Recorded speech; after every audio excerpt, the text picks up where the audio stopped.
Welcome to UNCAGED. Today we're speaking with Kerim Kfuri. Kerim Kfuri is a leader in the supply chain industry, and he has a long history in the business. He's the president of the Atlas Network. He's also the co-host of the Supply and Demand Show.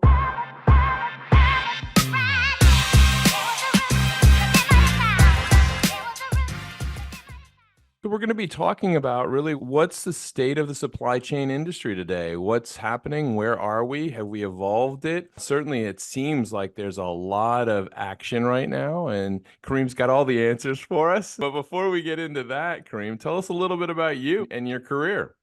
Definitely. Thank you so much. Really appreciate it again for having me on the show. My name's Kerim Kfuri. I'm the president and CEO of a company called the Atlas Network, which is a global supply chain solutions company. I was formerly a regulator. I worked at the Securities and Exchange Commission in the Office of International Affairs and was at NASD FINRA for many years as well. And essentially, I took this idea that the realm of supply chain, especially when we're dealing with cross-border, was not as regulated as it really could or should be. And with this in mind, I decided to create a company that was dedicated to essentially mass production and supply chain delivered safely. And the same mechanism that we've had for almost 20 years still holds true today, which was kind of three tiers of our business. The first is proper suppliers, so supplier vetting process being very important upfront.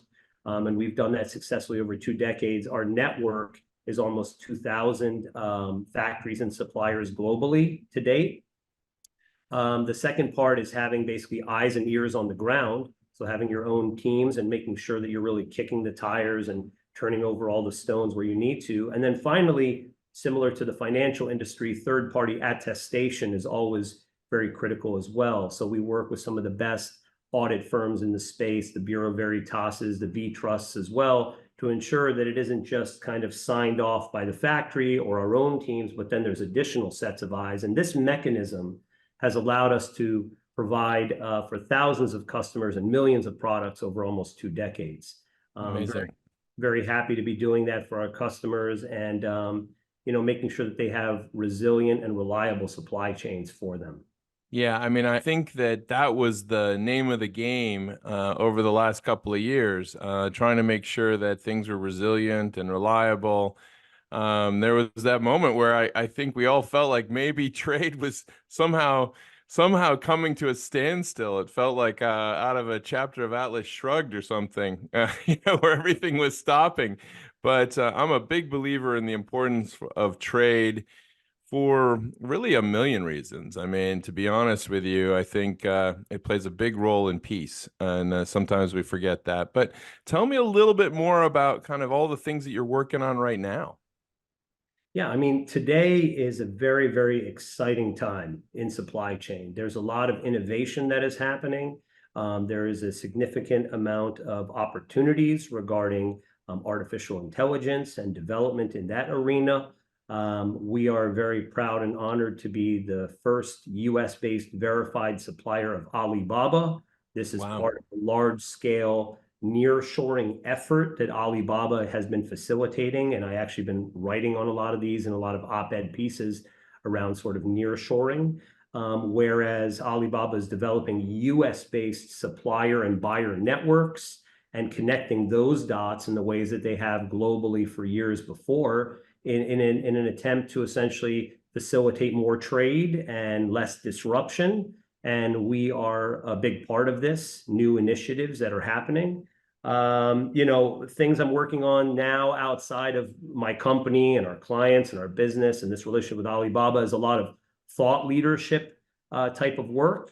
I'm writing a lot for many different publications. We have a show, which you mentioned before, called Supply and Demand Show. I love that. The Supply and Demand Show. Make sure you go check it out. It sounds great. Yeah. It's a great show. I actually do that with a co-host named Richard Crawford, who has an Amazon Prime series called Leave No Trace, which is all about reduction of carbon footprint and so on and so forth. And this is very, very important to date, especially with the most recent COP28, which was done in Dubai, where the initiatives around sort of zero emissions by 2050 was put out as a task by a lot of the large scale shipping and freight lines. So there's a lot of opportunity. And so Richard Crawford brings a nice perspective to the supply and demand show, especially with a lot of the sort of decarbonization efforts that are happening within supply chain today too. So I love that. I mean, that's a really hot topic, and it's certainly a critical one. But I mean, I think that the reason why supply chain has really captured a lot of folks' imagination, and I think one of the reasons why there's been so much innovation is it really has been rethought, I feel, over the last 4 or 5 years. Certainly there was kind of the traditional way that folks were thinking about global trade. But now, when suddenly there was no trade and no one could have microprocessors to build cars and anything, suddenly everyone got very anxious, right? And so tell me a little bit of what's evolved over the last couple of years in the market and how the supply chain has kind of reconfigured itself. right. Well, technology has a very, very big part to do with this. The world is much smaller than it ever has been before. And really, to grab that opportunity is within anybody's fingertips. Whereas previously, it may have been only available to certain businesses of a certain scale or opportunity. Now you have the ability to really kind of do and produce and manufacture and import anything you want in lightning speed and record time. I think some of the biggest innovations, at least we're seeing in our industry, is with the ideation process. So, historically, you'd have an idea or you'd want to come up with a new SKU, and then you'd go to a design firm and you'd work with them for a couple of months to sort of pull it all together and then have to find a supplier and send it off. And it took, months and back and forth and so on and so forth. Whereas today, we have softwares and tools such as Midjourney or different kinds of Adobe tools where you could put in a product, put in some reference products to the product you're trying to make with colors and materials and other components. And then within a matter of seconds, you may have 40 or 50 iterations of this. Wow. And then you can take that iteration and you can essentially be able to transmit that to a network of factories very easily where 3D prototypes can be produced. And then you can get to the manufacturing stage, months ahead of where you would have been previously. And with a product that is, really what you had in your mind now actually being created as reality. So, this is just one part of that process. I think that there's significant amount of opportunities that are happening in the realm of shipping and logistics. As I mentioned before, I think there's a lot of decarbonization that is occurring. There are green routes that are being created. And there's plans really all the way from, the US government has part of their Inflation Act where they have, billions of dollars set aside for the development of these hydrogen hubs and things of that nature. So everybody's really kind of putting their arms around how to make the supply chain space more dependable, more efficient, yeah, and with less sort of detrimental impacts to our environment. Because I read a statistic somewhere that said that generally global trade, if you were to kind of calculate it, it would be the 8th largest producer of harmful emissions on the planet. Yeah. 7th or 8th, which is really big. And so, we need to get that under control, and we need to understand how we're going to kind of nip that in the bud, because, as far as we understand, the global trade industry is exactly that, global. And as long as it's global, you have, to get things from A to B to C, and we need to really minimize the detrimental impacts of that entire transit chain. Yeah. I think there's a lot being said and worked on by some of the biggest leaders today and governments globally. Well, I mean, I'm imagining that over the next couple of years, we'll start to see maybe hydrogen powered boats that'll come out. It seems like that makes a ton of sense. But, on a personal anecdote, my son had an internship at a commodities broker, and he was put on the wheat desk.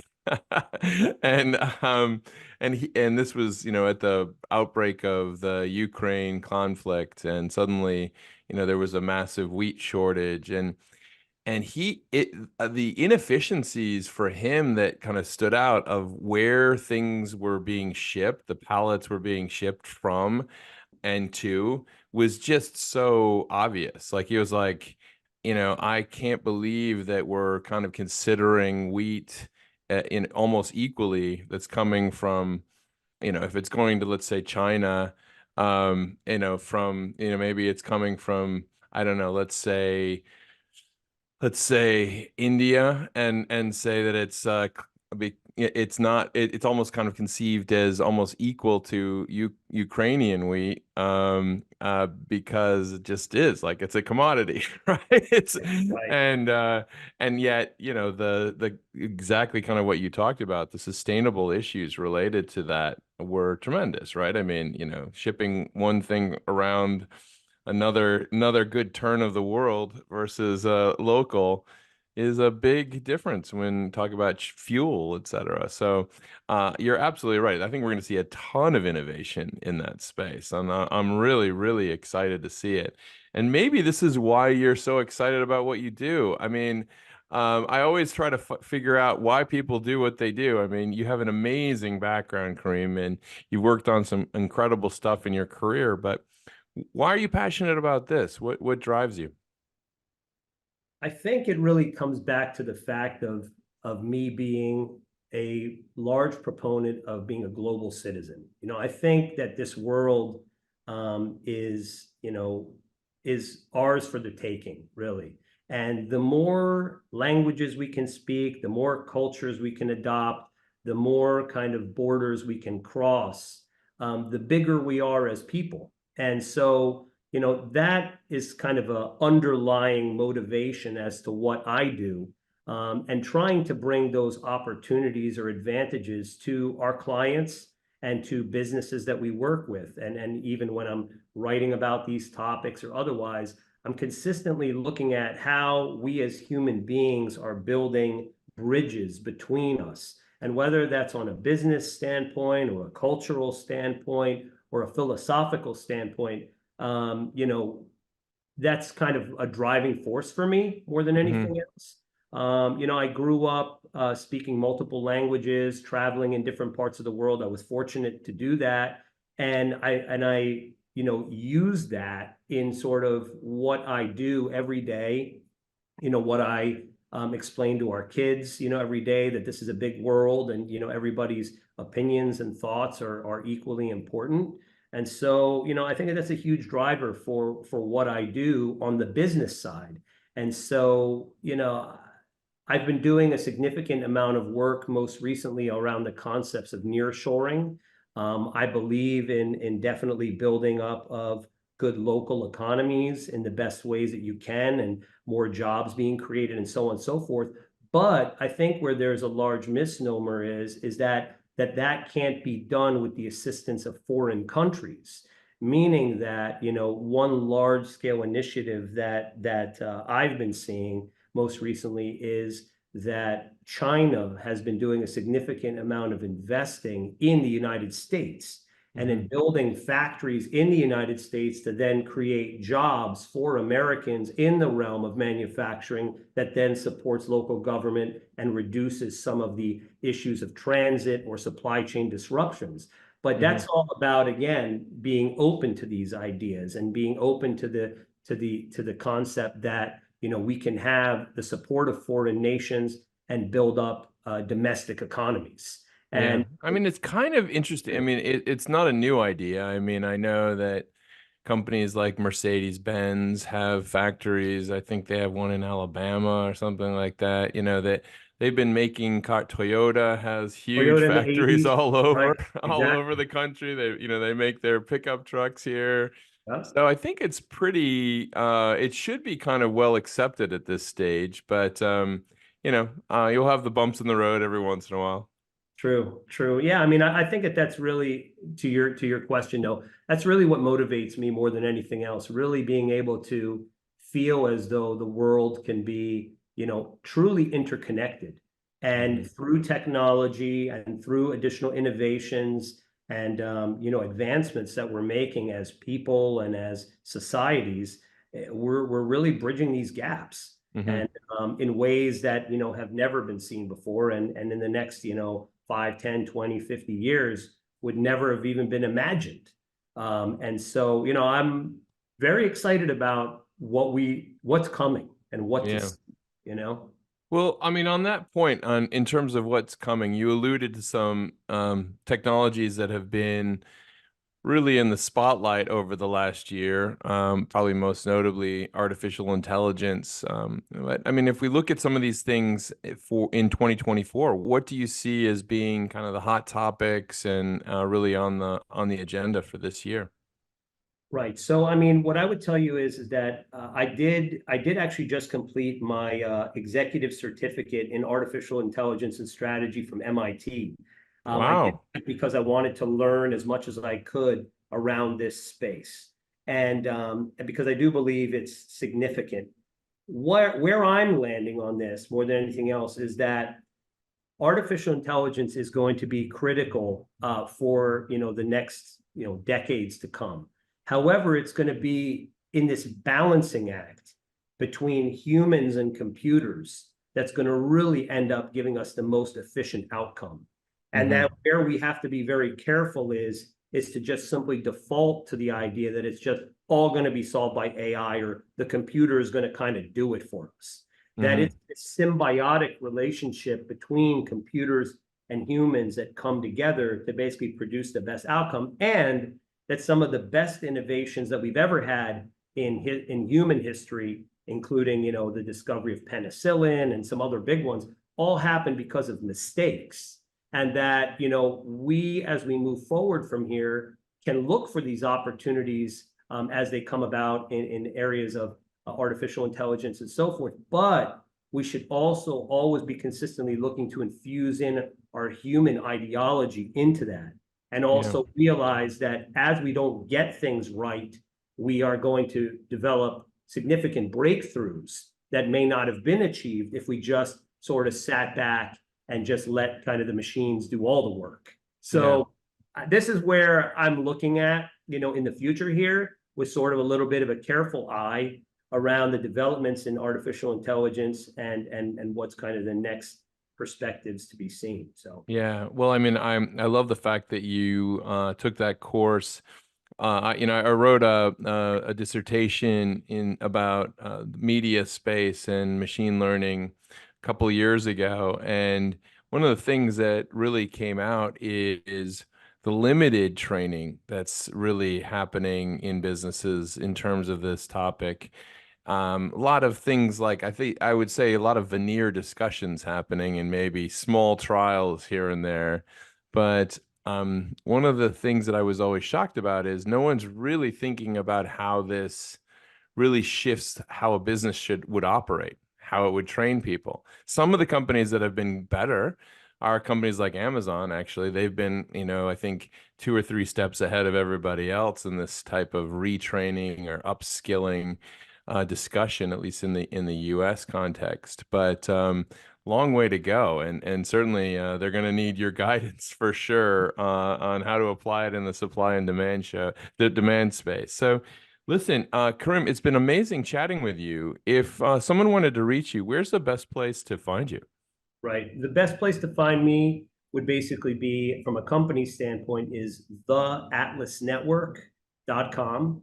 So theatlasnetwork.com is the name of the business. And for anything else regarding thought leadership, or kind of what I'm doing regarding just general industry activities, would be on my LinkedIn page, which would basically be Kerim Kfuri at LinkedIn. And happy to speak with anybody. And again, really can't thank you enough for the opportunity to chat with you today. And looking Well, forward. Kareem, you have me thinking about all these kind of stories from my past. I mentioned to you up front that I'd lived in Hong Kong for a while, and good chunk of my friends there were all in the supply chain business. And I do remember one story of being out at dinner one night, and one of my friends looking at his phone, going, "Oh man." And we all asked him what happened. He said, "Oh, well, we lost, 14 pallets today in a storm." And you're kind of like, it was like one of those eye-opening moments where you realize that there's so many items that are moving back and forth and around, and we just don't kind of even have any sense of the complexity of the system. But certainly, I think it's moving forward and getting more optimized every day. Thank you so much for taking us through it. We've been speaking with Kerim Kfuri. He is the president of the Atlas Network. He's also the president of My Global Crosswalk, as well as the co-host of the Supply and Demand Show. Definitely check out the Supply and Demand Show if you're interested in learning more about what's happening in the supply chain industry. Again, thank you so much for being on the show, and we look forward to having you back. Thank you so much, Ben.